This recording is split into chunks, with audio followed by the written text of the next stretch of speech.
People are so much better than we give them credit for. A lot of you don't understand that people are naturally good. A lot of you want to believe that people are so evil, inherently evil. But actually, evil is created when people start viewing the world as evil. People get less compassionate. They stop showing so much love. They start protecting their hearts, and in doing so, disconnect from their hearts. People become so lost in their fantasy of what they think the world is, instead of seeing what it truly is, instead of being, which is why people talk about meditating so much. Instead of being, they've now are just lost in the fantasy of their past, of their own victimization of themselves. People always think the world is so against them that everything is happening to them when they create their lives. Everything that happens to you is meant to be a stepping stone. But if you choose to see it as a roadblock, if you choose to see it as something that keeps you down, then that's what it will be. I think you will notice when you enter into enlightenment, when you start spreading light everywhere you go, that light is attracted to you. Yes, there will still be some people that seem cold. Yes, there will still be things that seem so evil and awful. But I noticed that in my worst states, when I was so angry and resentful, when I was so obsessed with protecting myself and willing to hurt others to do so, that is when my life became so fucking chaotic. The most crazy, insane things would happen to me. And I would just be like, wow, like I am so unlucky. Life is so against me. So many abusive relationships, getting bullied out of my school, such horrible depression and anxiety. A lot of just crazy things that wouldn't even believe, to be honest.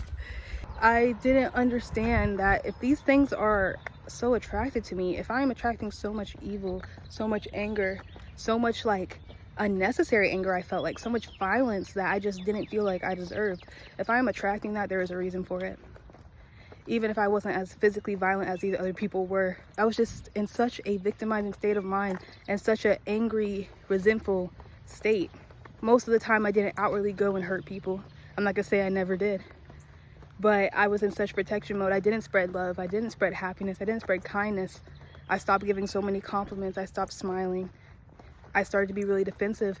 I started to be willing to compromise my morals in order to be accepted.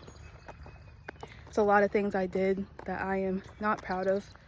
I'm very happy that I've made it to this state. It took me a minute to get here. And I just want to talk about what it is to truly get to live of happiness, a life of happiness and abundance and positivity that you were searching for, that you long for, that you think can't exist on earth. A lot of you think that only exists in heaven. That is not true. The secret to life is to die before you die. And I'm going to tell you something that will change your entire life if you can actually practice it. When we talk about the universe and we talk about enlightenment, we talk about oneness, right? Oneness. We are all one, not just people. This is the earth, this is things, this is animals. Every single part of the earth is one. We are all connected in such a great, huge, unfathomable way. We truly are. And we can't always trust other people to be doing the correct moral things that are in flow with the universe, to be working from their hearts. But what we can always trust is nature, because it is so natural. It is always in flow. It is never trying to be anything. It is never trying to impress anybody. It's never wanting. It's never desiring. And that's why it's so beautiful. That's why it's so mesmerizing. That's why even those that don't really like nature will claim they hate nature even. You can't help but be mesmerized when you stand in it, when you be in it. The only way you can disregard nature is if you're in your own head, in your own selfish life, in your own selfish perspective, in your own consciousness. And this is why I talk about when I say the world is actually so perfect and beautiful, and we just choose to be so pessimistic about it. We choose to view it through our eyes, our pessimistic, evil eyes. So if you want to be, and you're looking for this enlightenment, this happiness, this peace that we all seem to be searching so hard for, that some of us think we only can find in heaven, I think you should take lessons from nature. And one of the best parts of nature to take advice from is going to be trees. Let me turn around so y'all can see me. It's going to be trees. Trees and plants generally, but especially trees. So ridiculously amazing. so perfect, so in flow.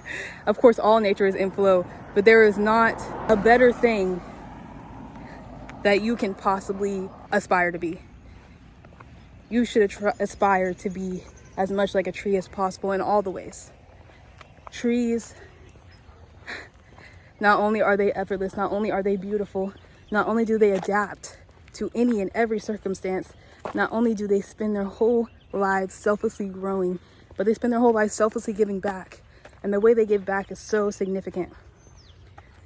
They take something so deadly, something that would kill us, such dark energy, and they turn it into light and give it back to us.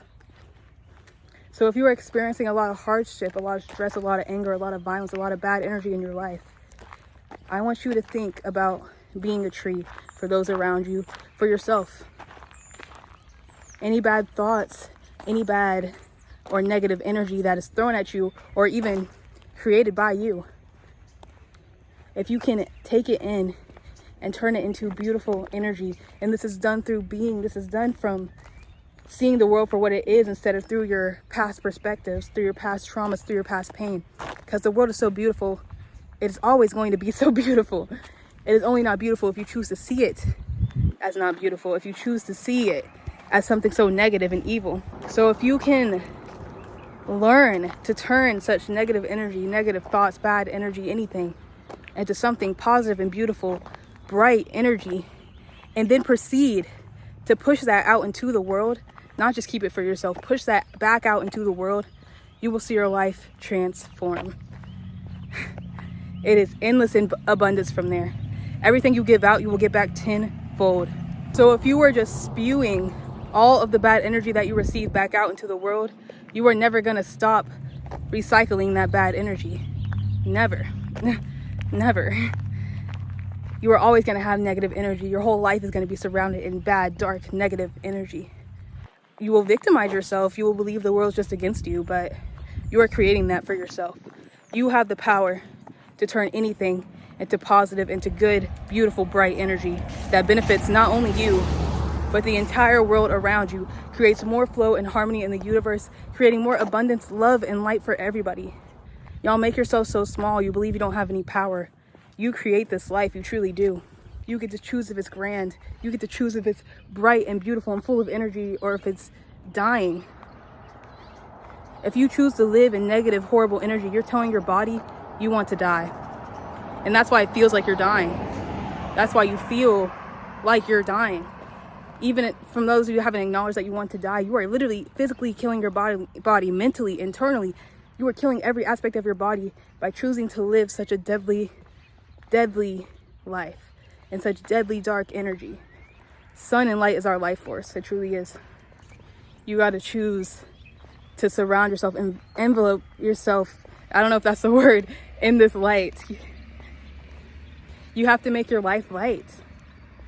If you want to live a long time, that's how you do it. If you want to live a happy life, that's how you do it. If you want to have amazing things happen to you, that's how you do it. If you want to have the most abundance in your life, if you want to have love, money, family, friends, travel, freedom, any type of abundance, any type of anything that you want in your life, you got to stop being a slave to your mind first.